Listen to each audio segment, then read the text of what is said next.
আসসালামু আলাইকুম ফ্রেন্ডস, এডুজেট শিক্ষায় আপনাদেরকে স্বাগতম। আপনারা সবাই কেমন আছেন? আশা করি সবাই ভালো আছেন। বরাবরের মতো আপনাদের সাথে আছি আমি সাইফুল ইসলাম। চলে এসেছি নতুন একটি ভিডিও নিয়ে।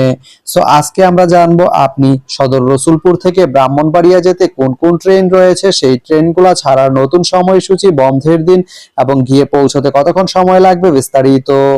আমি যদি আপনাদেরকে ট্রেনের সময়সূচিগুলো বলে দেই, আপনি সদর রসুলপুর থেকে ব্রাহ্মণবাড়িয়া যেতে প্রথমে যে ট্রেনটি রয়েছে সেটি হচ্ছে কর্ণফুলী।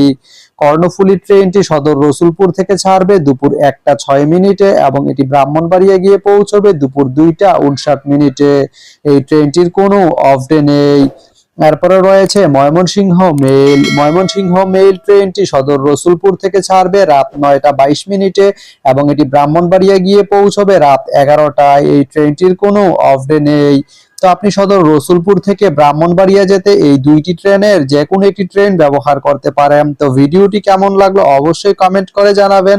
আর ভিডিওটি যদি ভালো লেগে থাকে বা আপনার কোনো উপকারে এসে থাকে তাহলে ভিডিওতে একটা লাইক করে দিবেন, কারণ আপনার একটা লাইক আমাকে অনেক ইন্সপায়ার করে নতুন নতুন আরো ভিডিও বানাতে। তো ধন্যবাদ সবাইকে ভিডিওটি এতক্ষণ ধৈর্য ধরে দেখার জন্য। ভালো থাকবেন, সুস্থ থাকবেন, এডুজেট শিক্ষার সঙ্গেই থাকবেন।